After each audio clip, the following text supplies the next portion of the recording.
జగిత్యాల జిల్లా తక్కళ్లపల్లిలో మహిళపై కత్తి బీరు సీసాతో దాడికి యత్నించాడు ఓ వ్యక్తి. మల్లేష్ గణేష్ నిమజ్జనాలలో కవిత అనే మహిళ డాన్స్ చేస్తుండగా అడ్డుకున్నాడు. దాంతో ఆమె తన భర్తకు విషయం చెప్పింది. ఆమె భర్త మందలించడంతో కవితపై కక్ష పెంచుకున్నాడు నిందితుడు. దాడి చేసేందుకు ప్రయత్నించాడు. బాధితురాలు పెద్దగా కేకలు వేయడంతో స్థానికులు వెళ్లి ఆమెను కాపాడారు. పోలీసులకు కంప్లైంట్ చేసింది బాధితురాలు. విషయం తెలుసుకుని బాధితురాలి భర్తను చంపేస్తానని నిందితుడు మళ్లీ హంగామా సృష్టించాడు. దీంతో మహిళ మరోసారి పోలీసులకు ఫిర్యాదు చేసింది.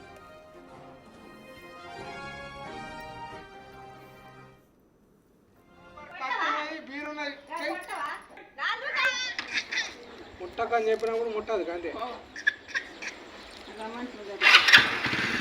రమ్మ రికార్డింగ్ చేసుకో, డిఎస్పీ పంపి, ఎస్పీకి పంపి. పంపి చాకుంది బరాబర్, కత్తున్నది, బీరున్నది. అగ్గడి తమ్ముడే ఫోన్ చేయి.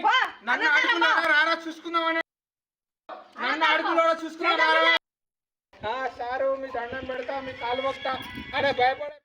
రెడ్డి అంశానికి సంబంధించి పూర్తి అప్డేట్స్ అందించడానికి మా ప్రతినిధి శ్రీనివాస్ అందుబాటులో ఉన్నారు. శ్రీనివాస్, జగిత్యాల రూరల్ మండలం తక్కలపల్లి గ్రామానికి చెందినటువంటి కవిత అనేటువంటి మహిళపై అదే గ్రామానికి చెందినటువంటి రాజు కత్తి బీరు సీసాలతో ఇంటికి వచ్చి మద్యం సేవిస్తూ కూడా ఆ కత్తితో బెదిరించినటువంటి ఘటన చోటు చేసుకున్నది. అయితే వినాయక చవితి నిమజ్జనం సందర్భంగా గణేష్ నిమజ్జన ఊరేగింపు లోపల మా కవిత డ్యాన్స్ చేస్తున్నటువంటి సందర్భం లోపల మల్లేష్ అడ్డుకోవడం జరిగింది.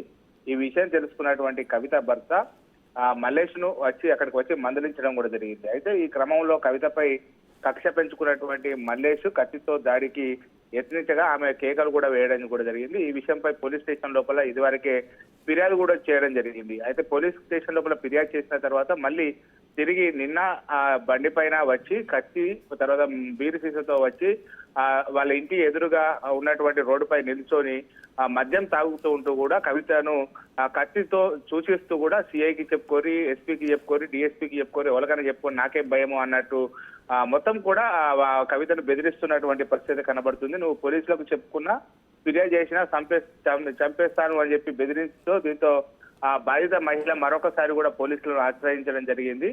వినాయకుడి నిమజ్జనం లోపల చోటు చేసుకున్నటువంటి అంశంతోనే కక్ష సాధింపు చర్యగా పలుమార్లు కూడా అతని ఇంటికి వెళ్లి మహిళను దూషిస్తున్నటువంటి పరిస్థితి అక్కడ కనబడుతుంది. Soumya, right Srinivas, thanks for the updates. నన్ను అడుగులో చూసుకుందామని, నన్ను అడుగులో చూసుకున్నారా